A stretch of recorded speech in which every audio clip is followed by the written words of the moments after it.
Je vous remercie de m'avoir fait l'honneur de m'inviter. J'ai un tout petit problème technique, il me manque 5 pages de la conférence à la fin. Donc, comme je l'ai en tête, je vais improviser, mais il n'y aura pas la même précision. Mais je me souviens de ce que j'ai dit. Je ne sais pas ce qui s'est passé, j'ai imprimé 22 pages au lieu de 27. Donc, peut-être que ça arrive aussi parce que l'énigme Freud-Léonard m'a peut-être hantée depuis 4 mois. Alors, on sait que tout au long de sa vie, Freud s'est voulu un déchiffreur d'énigmes, aussi bien quand il interprétait ses propres rêves que quand il prétendait appliquer sa doctrine aux œuvres littéraires ou picturales.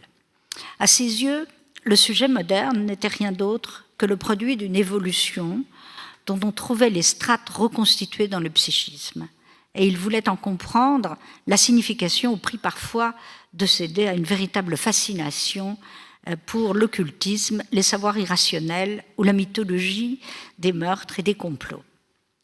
À cet égard, si sa méthode était digne de celle des archéologues, des égyptologues dont il s'est beaucoup inspiré, et des grands détectives de la fin du XIXe siècle entre Champollion et Sherlock Holmes, elle s'appuyait aussi sur un imaginaire issu du roman noir. Et c'est dans son étude sur Léonard de Vinci, époustouflante, que Freud semble avoir trouvé de quoi alimenter cette passion du déchiffrement d'énigmes qui le mènera à faire du peintre un double de lui-même.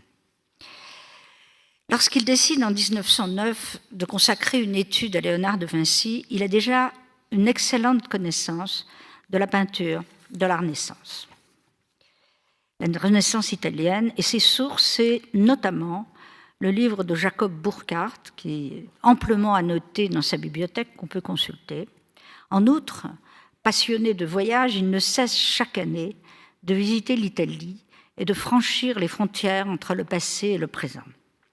Ce grand Freud de la Belle Époque est un savant rayonnant, imprégné d'hellénisme, de culture latine, d'égyptologie, de mythologie et d'ethnographie, admirateur de Sophocle, Dante, Shakespeare, Goethe. En bref, il est l'archétype de cet intellectuel européen dont parle si bien Stefan Zweig dans Le Monde d'hier, confiant dans les valeurs de la science et tourné vers l'art de la Renaissance, admirant autant Michel-Ange que Léonard de Vinci, Raphaël ou Signorelli. En voyageant chaque année vers le passé de la civilisation européenne, il se définit comme un savant en quête des forces invisibles, de l'inconscient et du rêve. Une véritable terre promise qui détermine la nature du sujet, habité par des forces antagonistes, libre par sa conscience, investi par ceux qui lui échappent. Le cœur de Freud, comme il le dira lui-même, tend vers le sud. Et chaque ville italienne visitée est un éblouissement. Venise, Florence, Rome, Naples, Pompéi.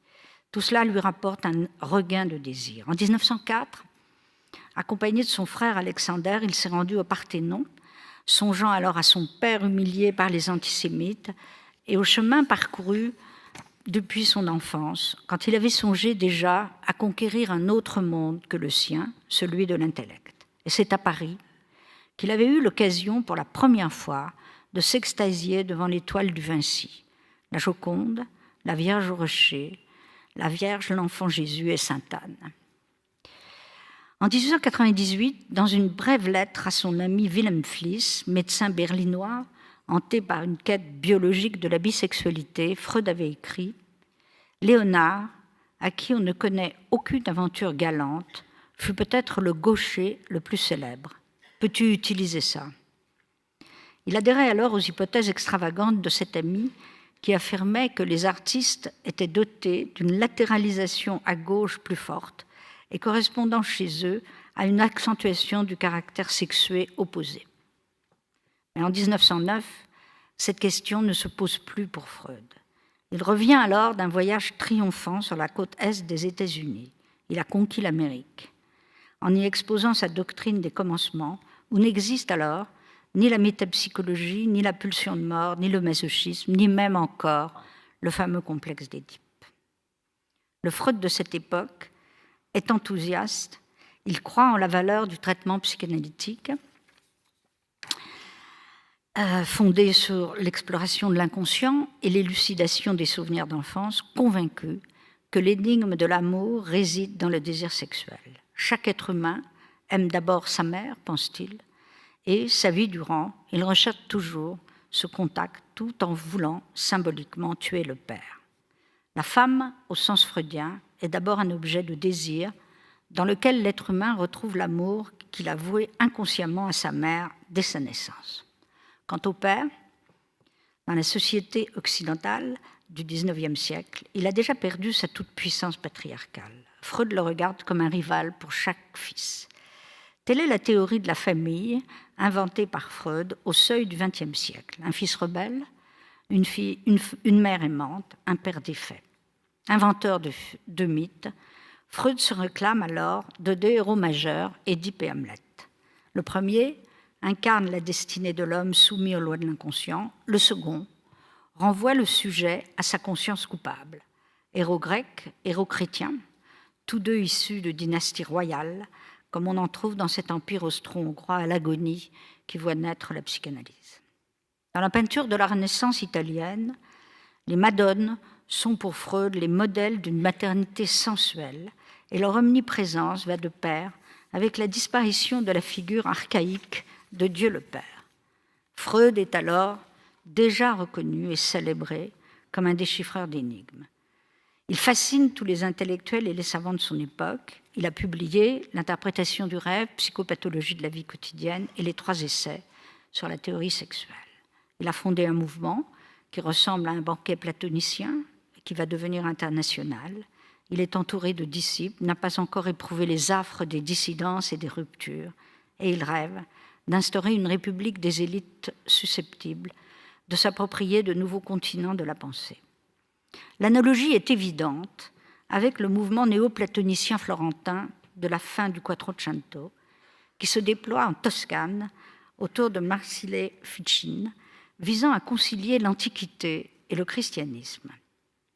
Comme les artistes et écrivains de la Renaissance, Freud place l'homme au cœur de ses recherches. Son exploration de l'âme fait partie d'un vaste mouvement à travers lequel, une fois de plus, des hommes éclairés tentent de se connaître eux-mêmes de façon rationnelle. Contemporain de Christophe Colomb, Léonard de Vinci, reconnu comme un génie de son vivant, vit dans un monde tourmenté, celui des guerres d'Italie, de la déconstruction du christianisme médiéval, des imprécations de Savonarola, un monde en guerre, mais tourné vers la découverte de nouvelles terres, au-delà de l'Europe, et vers une compréhension neuve des lois de l'univers. Il sert plusieurs maîtres soumis eux-mêmes à la violence de leur temps. Laurent de Médicis à Florence, Ludovico Sforza à Milan, César Borgia et enfin François Ier. À cette époque, s'amorce dans la pensée occidentale la critique de l'univers fixe fondée sur la synthèse aristotélicienne. Dieu déjà n'est plus regardé comme le centre de l'univers. Les vraies forces invisibles que l'artiste de la Renaissance doit découvrir, sans se départir encore officiellement de l'iconographie classique de la chrétienté, ce sont celles de la nature, celles d'une humanité en mouvement qui fait corps avec le monde naturel. L'invention par Léonard du fameux sfumato est à cet égard très caractéristique de cette dissolution des anciennes représentations divines du monde. Par cette technique, Vinci vise à effacer les frontières entre l'ombre et la lumière et à faire émerger sur la toile une continuité sans trait distinctif. Veille à ce que les ombres et les lumières se fondent sans trait ni ligne, comme une fumée, dira-t-il.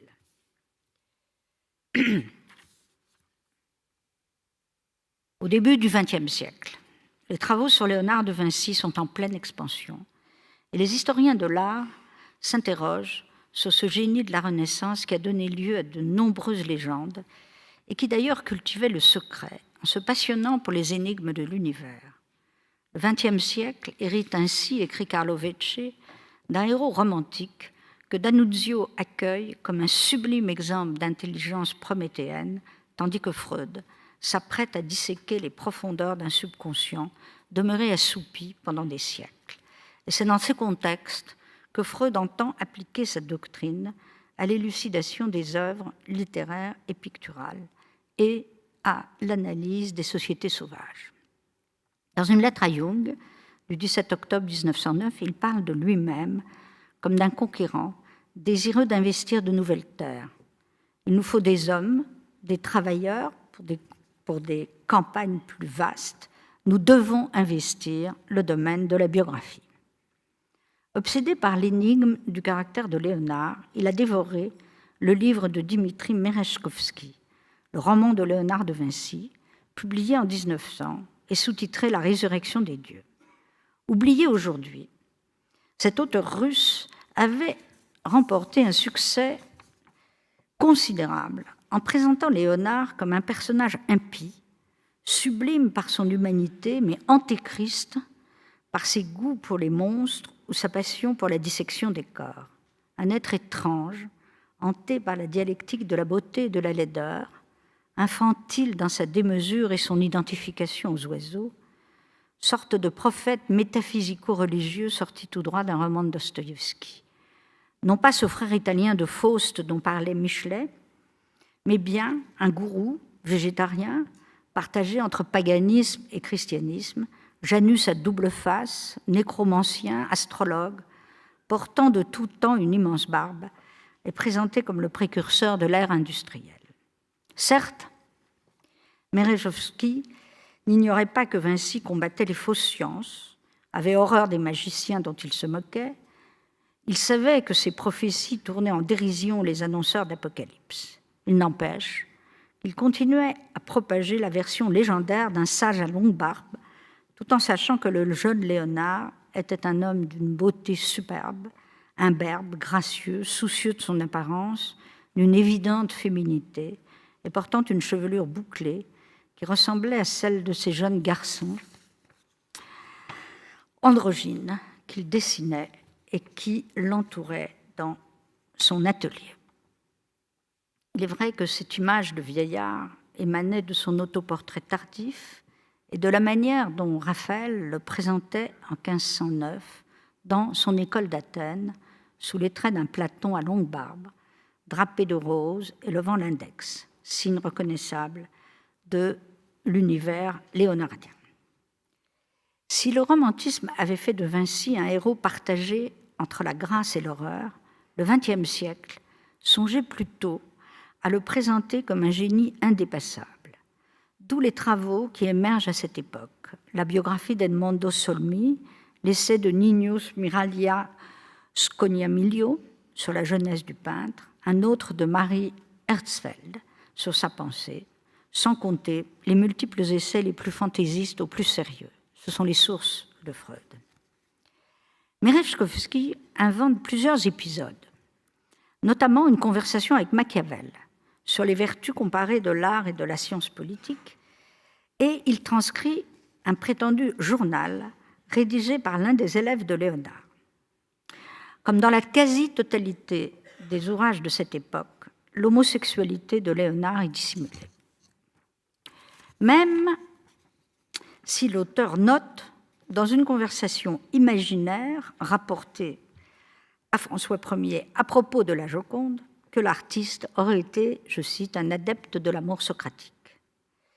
C'est dans ce roman que Freud découvre le fameux souvenir d'enfance, dont il va d'ailleurs transcrire la version italienne.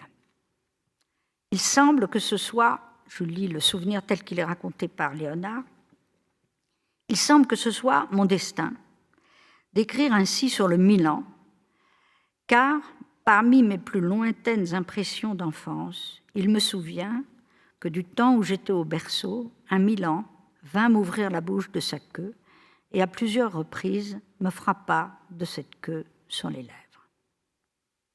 On sait que Léonard s'intéressait particulièrement au Milan, Nibbio en italien, parce qu'il avait remarqué la capacité de ce beau rapace à effectuer des descentes en vol plané sans bouger les ailes et donc à se reposer après l'effort, comme il l'indique dans le passage de ses carnets consacrés au vol des oiseaux.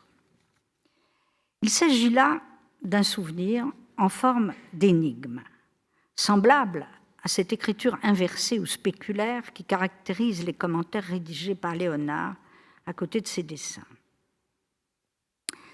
Si Cette écriture inversée fascinera d'ailleurs Lacan, qui dira que Léonard vivait dans un univers imaginaire hors du symbolique. S'il est fréquent de retrouver dans des mythes d'origine, récits ou œuvres picturales, des histoires d'oiseaux qui se posent sur la bouche d'un enfant au berceau, jamais, sauf sous la plume de Léonard, on a vu une queue de rapace pénétrer ainsi l'orifice buccal d'un bébé. Vinci présente ce souvenir comme s'il s'agissait d'un présage, d'un oracle, d'une prédiction. Mais sous sa plume, elle ne vient pas des dieux ou d'un dieu. Elle émane, au contraire, de la nature. C'est le vol de l'oiseau qui prédestine le héros, et non pas l'envoyé de Dieu, non pas l'ange comme dans l'iconographie chrétienne, mais l'animal. Aux yeux de Vinci, l'écriture et la création appartiennent aux hommes, et c'est à eux que cette écriture et cette création leur permettent de s'élever dans les airs comme des oiseaux. Ce que Vinci prend pour un souvenir en forme de présage n'est pas un véritable souvenir, mais un fantasme, une reconstruction imaginaire tardive. Aucun souvenir d'un bébé ne peut être direct de cette façon. Vinci a toujours pensé qu'il était prédestiné à devenir un artiste, un homme différent des autres. En cela, il fabrique une légende et se pose en héros du monde nouveau, comme Freud. Non seulement il écrit de façon inversée, mais dans ses carnets, il emploie le tu pour parler de lui-même, comme s'il s'adressait à sa propre personne à partir d'un miroir. Ne comptez pas sur lui, dit-il en parlant de lui, car il a une œuvre à accomplir.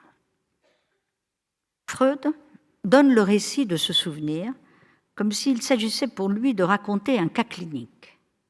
Sans placer son illustre patient sur un divan, il lui invente une vie inconsciente, conforme à l'idéologie psychanalytique du début du XXe siècle, mais aussi à ses propres fantasmes. Il construit un Da Vinci Code, qui est en fait un Da Vinci Freud. Comme Vinci, Freud a forgé sa légende, celle du héros solitaire, inventeur d'une nouvelle doctrine.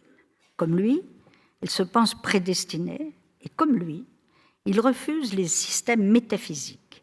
Il se veut à la fois un artiste qui puise son inspiration dans les arts et la littérature, et un savant qui cherche à déchiffrer la signification de la vie humaine. Il va donc annexer à son système de pensée le héros Léonard, dont les œuvres sont forcément remplies des signes d'une existence qu'il cherche à dissimuler. Si Léonard vit dans une ère pré-copernicienne et se réclame de Ptolémée, il n'en est pas moins un inventeur qui trouve dans l'ordre naturel des choses les moyens de désacraliser la religion. Il place l'homme au centre du monde, puisque pour lui le monde est organisé comme un corps humain, et le corps est un microcosme de l'univers. Héritier de Darwin et de Copernic, Freud voit dans le souvenir raconté par Vinci une énigme qu'il prétend décrypter, tel Édipe, répondant à une sphinge imaginaire qui lui poserait 3 questions. Quelle est la genèse de l'homosexualité ? 2. Quel est le statut de l'enfance dans la destinée humaine ? 3. Qui est la mère ? En savant exemplaire, Freud se procure tous les livres disponibles sur Vinci. Malgré ses erreurs, voire à cause des erreurs, le Da Vinci Freud sera abondamment commenté par les historiens de la peinture et par tous les spécialistes de son œuvre. En décembre 1909, Freud donne une première conférence à la Société psychanalytique de Vienne. Puis, il rédige d'un trait un ouvrage entre janvier et mars 1910 qui sera publié en mai. Il interprète le souvenir d'enfance de Léonard en transformant le Milan, Libio, en un vautour, alors qu'il a consulté le texte italien. Or, un vautour n'est pas un Milan. Le vautour, assez effrayant, est pourvu d'un long cou et d'un bec puissant qui lui permet de fouiller efficacement dans les carcasses. Au contraire, le Milan est un volatile élégant dont le cou est rentré, le bec moins proéminent et la queue beaucoup plus développée. Pourquoi ce choix? Parce que Freud assimile le vautour à une divinité androgyne de l'ancienne Égypte, Mout. Et il suppose que Léonard en avait une parfaite connaissance. Aussi, transforme-t-il la scène de la queue frappant les lèvres en une scène de fellation. Celle-ci viendrait répéter, selon Freud, la succion par l'enfant au berceau du sein maternel. Et du coup, il fait l'hypothèse, fausse, que Léonard, enfant illégitime d'un père qui le reconnaît et le traite plutôt bien, aurait été élevé par sa mère pendant ses 4 premières années. Puis, séparé d'elle pour rejoindre le foyer paternel auprès d'une belle-mère. D'où l'homosexualité du peintre, rangée par Freud dans la catégorie des invertis inactifs, je cite. Autrement dit, Freud est convaincu que Vinci n'a jamais connu la moindre relation charnelle avec des hommes, hypothèse pour le moins extravagante, qui ne manquera pas de faire scandale à une époque où cette homosexualité était passée sous silence. Vinci aurait donc été homosexuel, c'est le mot utilisé à la fin du XIXe siècle, qui n'existait pas avant, sans être sodomite. Et Freud affirme que les garçons élevés exclusivement par des femmes ont tendance à devenir homosexuels, extravagants. Thèse d'autant plus extravagante que Freud soutient que le père de Léonard n'était guère présent dans l'enfance du peintre, or on sait que ce n'était pas le cas. Tout est faux. Un tel refus du caractère charnel de l'homosexualité de Léonard était rendu possible dans la mesure où, contrairement à Michel-Ange, celui-ci était resté très réservé sur sa sexualité qu'il ne cessait de dissimuler. En quoi cette réserve apporterait-elle la preuve que Vinci n'aurait jamais eu de relation charnelle avec des garçons, comme l'affirme Freud? On peut penser le contraire. Attiré par les éphèbes qui posaient nus pour lui, il prenait plaisir à reproduire leurs visages angéliques et leurs souvenirs énigmatiques. En avril 1476, âgé de 24 ans, encore élève dans l'atelier de Verrocchio à Florence, il est dénoncé puis emprisonné pour sodomie avec d'autres jeunes gens sur la personne de Jacopo Saltarelli, prostituée notoire. Freud le sait. On peut imaginer qu'après cet épisode, il a préféré rester discret sur ce sujet, même si la sodomie était tolérée à Florence. Certes, Léonard ne parle pas de sa sexualité, jamais, sauf sous forme d'énigmes. Ou, par exemple, quand il évoque en 1418 son compagnon très aimé, Fioravanti di Domenico, ou encore quand il commande de façon très cryptée l'affaire Saltarelli. Quand je fus le Seigneur Dieu enfant, vous m'avez mis en prison. Maintenant, si je le fais en grande personne, vous me ferez pire. Freud avait retenu cette note. En avril 1490, il recueille chez lui Giacomo Caprotti, âgé de 10 ans, garnement locteux, inculte et voleur, une stupéfiante beauté, qu'il surnomme Salaïm, démon en arabe, et avec lequel il se comporte en mère, en éducateur. L'enfant lui sert de modèle et de serviteur et se mêle aux autres éphèbes de l'atelier. Ainsi gardera Salaï auprès de lui toute sa vie. En 1506, il prend dans son atelier Francesco Melzi, âgé de 16 ans, et désireux de devenir peintre. À cette date, Léonard vit donc avec Salaï, 26 ans, et Melzi, 16 ans, qui sont en perpétuelle rivalité et entourés d'autres jeunes gens. Freud n'ignore rien de la vie menée par Léonard, mais il veut absolument démontrer qu'il appartient à cette catégorie d'homosexuels qui ne recherche pas le pénis de la mère en ayant des relations sexuelles avec les hommes. Aussi bien, affirme-t-il que Léonard devient une mère en recherchant la compagnie de ces jeunes adolescents qui sont à l'image de l'enfant qu'il a été pour elle. Thèse séduisante, à ceci près qu'elle colle bien plus avec l'hypothèse clinique de Freud sur la jeunesse de l'homosexualité masculine qu'avec la réalité de la vie de Vinci. Sans doute Freud projette-t-il sur le peintre admiré sa propre pratique de l'abstinence, commencée en 1895. Sans doute veut-il démontrer sa théorie de la sublimation qui prendra ensuite de plus en plus de place dans sa doctrine. Et il fait donc de Léonard un créateur qui aurait sublimé comme lui sa pulsion sexuelle en la mettant au service de la civilisation et donc de l'œuvre d'art. Mais il le transforme aussi en un enfant narcissique qui joue avec des jouets et des animaux ou construit des machines sans jamais parvenir à achever ses œuvres, preuve, dit Freud, d'une inhibition sexuelle. Il interprète la volonté de Léonard de s'élever dans les airs comme la traduction d'un grand désir d'activité sexuelle réelle. En réalité, rien ne permet de dire que le vrai Léonard soit celui imaginé par Freud. On peut supposer au contraire que le peintre dissimulait une homosexualité qui le portait vers de très jeunes adolescents. On peut le supposer, mais on ne le sait pas.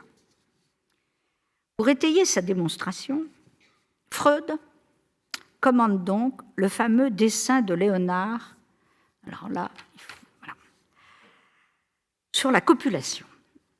Et il remarque, à juste titre, que celui-ci représente de façon très étrange l'organe féminin, en le réduisant à une sorte de réceptacle, alors qu'il dessine l'homme affublé d'un très long pénis. Sur le même dessin figure un autre pénis sectionné, un torse d'homme et encore un pénis avec des canaux. Et Freud commente alors ce que Léonard dit de l'acte sexuel qui lui fait horreur. L'acte d'accouplement, dit Léonard, et les membres qui y sont employés sont d'une laideur telle que si ce n'était la beauté des visages et les ornements des acteurs et la pulsion contenue, la nature perdrait l'espèce humaine. La conjugaison de la laideur et de l'extrême beauté est l'une des composantes de l'art du Vinci, on le sait. Elle correspond aussi à l'interrogation d'une époque. Derrière l'homme, derrière l'image, on ne voit plus Dieu, mais la nature, les organes, l'anatomie, le corps, dans tout son mystère et sa crudité. Des morceaux de corps disséqués. Tel est le monde invisible de Léonard, tel est ce monde invisible qu'il veut exhiber dans ses dessins et qu'il fait disparaître dans les toiles peintes. Ce monde dissimulé, celui du psychisme, est celui-là même que Freud veut révéler à l'orée du XXe siècle. Léonard invente des fictions. Et d'ailleurs, ce dessin de la copulation ressemble à s'y méprendre à une sorte de scène primitive, au sens freudien, comme l'a fort bien remarqué Daniel Arras. Ce dessin est accompagné d'un commentaire en écriture inversée. « Je découvre, hommes, écrit-il, l'origine de la seconde, première et peut-être seconde, cause de leur être. » La correction est intéressante. L'origine première de l'être est le pénis porteur de la semence. Léonard reprend ici la thèse médiévale de l'infériorité de l'organe féminin, tout en hésitant sur la question de l'origine. L'organe de la femme ou celui de l'homme? Évidemment, aujourd'hui, on pense à une autre origine du monde, celle de Courbet. Léonard ne tranche pas, trop intéressé qu'il est par le fonctionnement mécanique des corps.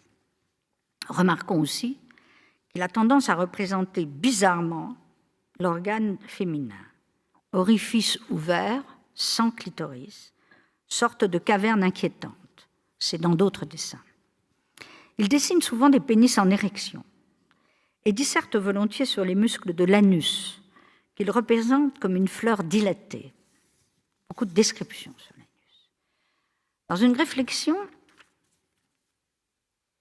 sur l'activité de la verge, il attribue à celle-ci une intelligence naturelle qui ne dépendrait pas de la volonté du sujet. Quand on cherche à la stimuler, elle reste au repos, et parfois, au contraire, elle se dresse sans la moindre autorisation. Souvent, l'homme dort et elle veille, écrit Léonard, et il arrive que l'homme est éveillé et elle dort. En bref, Léonard semble connaître parfaitement les activités du pénis, alors qu'il peine à imaginer celles de l'organe féminin.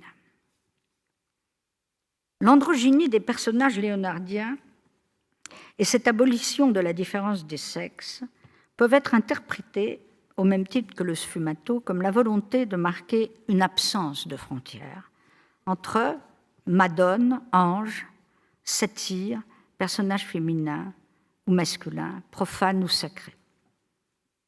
On parlerait aujourd'hui de troubles de genre. Michelet l'avait remarqué. Bacchus, Saint Jean et la Joconde, écrit-il, dirigent leur regard vers vous. Vous êtes fasciné et troublé. Un infini agit sur vous par un étrange magnétisme. Maître des profondeurs du monde, de l'abîme inconnu des âges, parlez, que voulez-vous de moi? Cette toile m'attire, m'appelle, m'envahit, m'absorbe. Je vais à elle malgré moi comme l'oiseau va au serpent.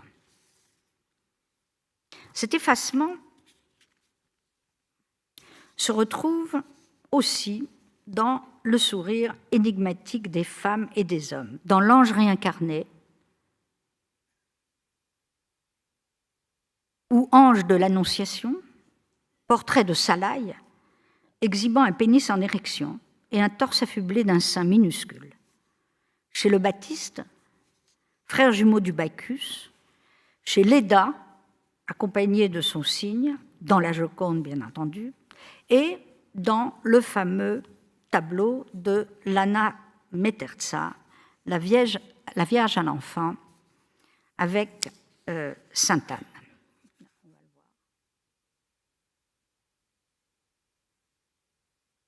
Sans compter que ce sourire et cette androgynie se retrouvent également dans la scène qui est à Milan. Situé à la droite de Jésus, l'apôtre Jean a le même visage que l'ange et le même sourire, au point que les grands déchiffreurs d'énigmes issus de la tradition ésotériste ont voulu y voir Marie-Madeleine, sortie tout droit d'un évangile apocryphe et dont Vinci aurait été l'adepte. Dans son best-seller de 2003 qui aurait beaucoup intéressé Freud, Da Vinci Code, Dan Brown réactualise cette interprétation selon laquelle un groupe de conspirateurs détenteurs d'un secret des Templiers chercherait à détruire l'Église catholique. Brown mêle toutes sortes de traditions et imagine d'ailleurs que cette communauté existerait et que Léonard en aurait fait partie. D'où l'interprétation de la scène comme énigme sacrée. Vinci aurait remplacé l'apôtre Jean par le visage masqué et androgyne d'une Marie-Madeleine au sourire mystérieux, épouse cachée de Jésus, avec laquelle il aurait engendré les rois mérovingiens. Et le déchiffrement du tableau en donnerait la preuve. Un vide en forme de V serait le symbole du Graal et de Vénus, et de même un M renverrait à Madeleine. Ainsi, les tableaux du maître seraient-ils codés? Ils recèleraient des énigmes, au même titre que son écriture spéculaire et sa représentation des organes du corps.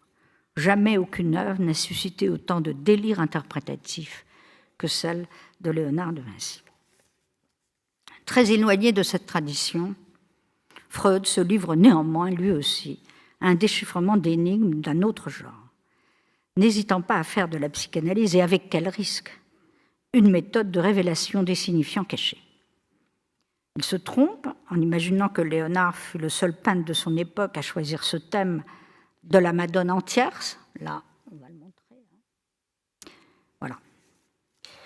Il se trompe donc, alors que le culte de Sainte Anne était très répandu dans les années 1485-1510. Il n'empêche qu'il remarque à juste titre que l'enchevêtrement des corps des deux femmes est beaucoup plus prononcé chez Léonard que dans d'autres tableaux, et que la hiérarchie des âges est absente. Anne et Marie sont presque identiques, mais c'est Anne qui incarne le mieux l'archétype du personnage au sourire. On sait bien que Michel-Ange de 20 ans, le cadet de Léonard, affichait son homosexualité virile dans sa peinture en intensifiant la sensualité des corps masculins et en représentant les femmes comme des hommes, alors que Léonard voulait y mettre un frein en la dissimulant sous cette mystérieuse androgynie. Et il est exact, comme nous l'avons déjà dit, qu'il se complaisait plutôt comme une mère protectrice à l'égard de ses élèves et de Salaï, qui le regardait comme un père. Léonard tolère tous les larcins de Salaï, sa gourmandise, ses vols, et il dit « Je t'ai nourri avec du lait comme une mère ». Sur ce point, Freud ne se trompe donc pas. L'œuvre et la vie de Léonard lui servent à analyser la question de la relation des hommes avec la mère. Et les Madones de Léonard l'aident. Quand il voudra aborder la question de Moïse et du meurtre du père en 1914, il commentera la statue de Michel-Ange de l'église Saint-Pierre aux Liens. La figure du père ou de Dieu le Père est absente des tableaux de Vinci, où les femmes sont des mères qui ressemblent à des adolescentes ou à des éphèbes. Et Freud, de voir dans le tableau de Sainte-Anne en tierce le fait que Léonard a eu deux mères, Katharina et l'épouse de son père, Katharina sa mère. Elles sont ici accouplées et réunies selon lui en un sourire, celui de la béatitude maternelle. Alors, comme je n'ai pas les 5 dernières pages de la conférence, je vais donc la terminer de mémoire. On sait qu'à la suite de cette interprétation du texte de la vie de Léonard et de ce tableau, les disciples de Freud ont inventé, Oscar Pfister notamment, et le livre de Freud, Un souvenir d'enfance de Léonard de Vinci, réannoté au fur des rééditions, ont inventé une véritable légende, une véritable, comment dirais-je, un véritable trajet du signifiant, en faisant apparaître dans ce fameux tableau, le fameux vautour qui n'en est pas un. Je vous rappelle que c'est un Milan, mais dans le drapé bleu, on a fait apparaître ce fameux vautour. Et pendant des années, de même qu'avec le livre de Janssen sur la gradiva, les psychanalystes ont inventé des vautours, ont réinterprété tous les tableaux de Léonard pour essayer de montrer que l'énigme du souvenir d'enfance se trouvait dans ces tableaux mêmes. Tout ça pour expliquer que le dépistage des traces et des signes était inscrit évidemment dans cette méthode interprétative de Freud qu'on peut assimiler, et je crois que des historiens l'ont dit déjà, à cet art de Sherlock Holmes qu'on retrouve dans Conan Doyle. Il y a d'ailleurs un film très intéressant qui met ensemble Freud et le célèbre détective, et en effet, il y a énormément d'analogies. On sait, et je vais le mettre en parallèle, que Freud a eu une relation très particulière, lui aussi, avec un ange. Mais ce ne sont pas ni les anges de l'Annonciation, ni les anges de Léonard de Vinci, qui sont d'ailleurs très particuliers parce que ce sont des vrais animaux, enfin l'animalité est très présente.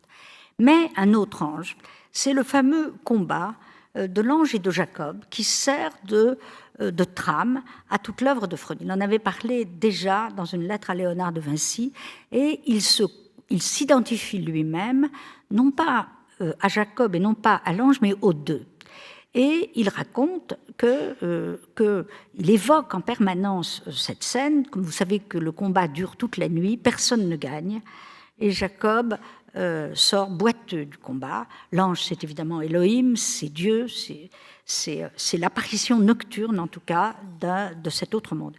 Et Freud a été très sensible à cet ange-là. Et on peut imaginer, pour terminer, en effet, qu'il y avait cet intérêt, je vous rappelle aussi chez Freud, pour l'animalité, pour les oiseaux, pas seulement, évidemment, il préférait les chiens, mais enfin, il y avait cet intérêt très identique à celui de Léonard pour la nature, l'animalité et les grands mythes liés aux oiseaux. Je terminerai donc aussi sur cette citation magnifique de Léonard de Vinci, cette prophétie que Freud connaissait, je pense. Je ne sais pas si, en tout cas, il le cite pas. C'est « Le grand oiseau prendra son premier vol sur le dos du grand cygne, à la stupéfaction de la terre, et remplira toutes les annales de sa grande renommée. Et à son lit natal, il conférera grande renommée. » Ce texte, évidemment, le grand cygne, c'est le Monte Ceccheri, qui est une colline de Toscane, mais on peut se demander, en effet, quel est ce grand oiseau, sur quel dos et quel est le grand cygne. Et en tout cas, il y a là comme quelque chose qui est très proche de ce désir de Freud, qu'il a exprimé à plusieurs reprises lui aussi, de cette conquête, de cette idée prophétique. Freud ne croyait évidemment pas du tout aux oracles et à la prédestination, puisqu'il avait inversé la tragédie grecque en montrant que, en réalité, c'est notre inconscient qui nous guide et non pas l'oracle, mais lui aussi, dès son berceau, il s'était senti prédestiné à devenir, je ne sais pas si c'est le grand cygne ou le grand oiseau qui monte sur le cygne, mais enfin, je vous rappelle qu'il évoquait, et il s'en souvenait souvent, le fait que sa mère avait rencontré une voyante qui avait prédit un grand avenir à cet homme. Et on peut donc montrer qu'il y a là, dans ces deux destins, quelque chose qui a trait au désir d'envol. Freud n'a pris qu'une fois l'avion, mais enfin, il était en effet très attentif à cette idée de la conquête de l'univers par son mouvement. Je vous remercie.